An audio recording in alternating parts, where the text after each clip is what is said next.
নমস্কার বন্ধুরা, আমি চন্দ্রিমা মাই ট্রাভেল ব্লগে সকলকে স্বাগত। বন্ধুরা, আজকে আমি হরিদ্বার থেকে চলেছি মসৌরির উদ্দেশ্যে। তো বন্ধুরা, ভিডিওটি ভালো লাগলে লাইক, কমেন্ট ও শেয়ার করো, আর সাবস্ক্রাইব করে বেল আইকন প্রেস করে পাশে আমার বন্ধু হয়ে থেকো। তোমরা দেখলে যে কী অসাধারণ দৃশ্য পথের, প্রত্যেকটা দৃশ্য মনে হয় ক্যামেরাবন্দি করে নিই। পথের দৃশ্য অসাধারণ। পথের সৌন্দর্য উপভোগ করতে করতে আস্তে আস্তে আমরা পাহাড়ের ওপরের দিকে উঠে যাচ্ছি। মসৌরির রাজকন্যার উদ্দেশ্যে আমরা যেন উঠছি ওপরের দিকে। তারপরে দেখো এখানে দৃশ্য, গাছগুলো ওপরের দিকে তাকালে এক অদ্ভুত দৃশ্য দেখা যাচ্ছে, যেমন সাইডে সাইডে সূর্যের কিরণের প্রত্যেকটা কণা আমাদের কাছে এসে পৌঁছেছে, আর ওপরের দিকে এক অদ্ভুত দৃশ্য। আর পথে যেতে যেতে সাইডে, ওপরে এবং সামনে কোন দৃশ্যটা আগে দেখব সেটাই ভাবার। আর তার মধ্যে আকাশ এত যে নীল হতে পারে, যত বোধহয় ওপরে ওঠা যায় ততই নীল আকাশের সৌন্দর্য আমরা উপভোগ করতে পারি। দেখো আমরা চলে এসেছি এখানে মসৌরি ম্যালে। কি অসাধারণ চারিদিকে দৃশ্য, আর তার মধ্যে এত সুন্দর সূর্যটা উঠেছে। আমরা ঠিক 9:30 নাগাদ এইখানে পৌঁছেছি। অসাধারণ লাগছে চারিদিকের ভিউ, আর নিজের নিজের মতো ফটো তুলতে সবাই ব্যস্ত।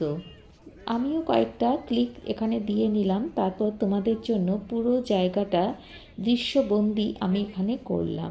কি অসাধারণ ভিউ বলো, চারিদিকে কি বলবো, মনটা যেন ভরে গেল।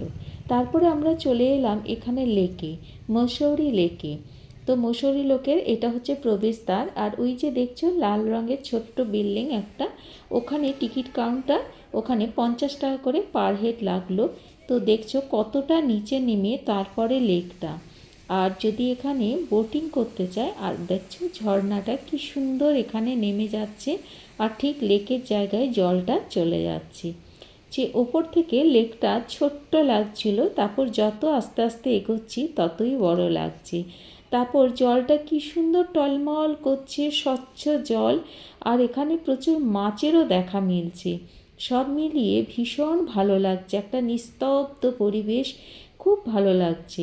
আর এখানে বোটিংয়েরও ব্যবস্থা আছে, 200 টাকা করে পার হেড।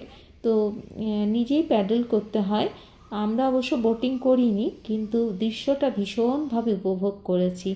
চারিদিকে দেখো ওপরে কি ভালো লাগছে। লেকের কাছে দাঁড়িয়ে শান্ত পরিবেশে নিজেকে যেন অন্য রকম লাগছিল, ভীষণ ভালো লাগছিল। চারিদিক থেকে জলটা দেখছি, ওপরের দৃশ্য দেখছি, আর ছোট্ট ছোট্ট রেস্টুরেন্ট আছে, সেগুলোতেও একটু সময় কাটিয়েছি। তারপর এখানে লাঞ্চ করে আমরা আবার এগিয়ে চললাম মসৌরির আরেকটা খুব বিখ্যাত জায়গার দিকে। তো সেই জায়গাটার নাম হচ্ছে সহস্রধারা। তো সহস্রধারার দিকে আমরা আস্তে আস্তে করে এগিয়ে চললাম। পাহাড়ের দৃশ্য যে কী ভালো লাগে, প্রত্যেকটা খাঁজে খাঁজে যেন নতুন কিছু তৈরি করে বসে আছে, প্রত্যেকটা খাঁজে নতুন দৃশ্য আমাদের জন্য দাঁড়িয়ে আছে। তো এখানে আমাদের গাড়ি থামলো, এরপর আমরা যাচ্ছি সহস্রধারার উদ্দেশ্যে। দেখো রাস্তাটা এইভাবে এসেছে।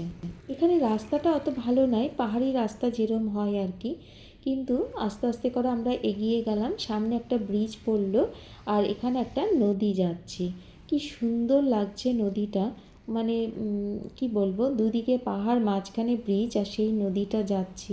দেখো কি ভালো লাগছে বলো। তারপর আমরা একটু এগিয়ে গেলাম, ফুলের ছড়াছড়ি, ফুল গাছের ছড়াছড়ি, রাস্তাটা ভীষণ ভালো লাগছে এখানে। আগের রাস্তাটা যেমন অতটা ভালো লাগছিল না, যত এগোচ্ছি তত যেন মন ভরে যাচ্ছে। আবারও একটা সামনে ব্রিজ চলে এলো, তো সেই ব্রিজটা ক্রস করে আমরা আস্তে আস্তে এগিয়ে গেলাম সহস্রধারার দিকে। আশেপাশে বেশ কয়েকটা ছোট ছোট রেস্টুরেন্ট আছে, তো সেগুলো ক্রস করে আমরা আস্তে আস্তে এগিয়ে গেলাম। এখানে প্রাচীন একটা শিব মন্দিরও আছে। সমস্তটাই ভীষণ সুন্দর লাগছিল, যে এইরকম জায়গায় এরকম সুন্দর দৃশ্য আমাদের জন্য ওয়েট করছে ভাবতেও পারিনি। দেখো দূর থেকে আমরা দেখতে পেলাম সহস্রধারা।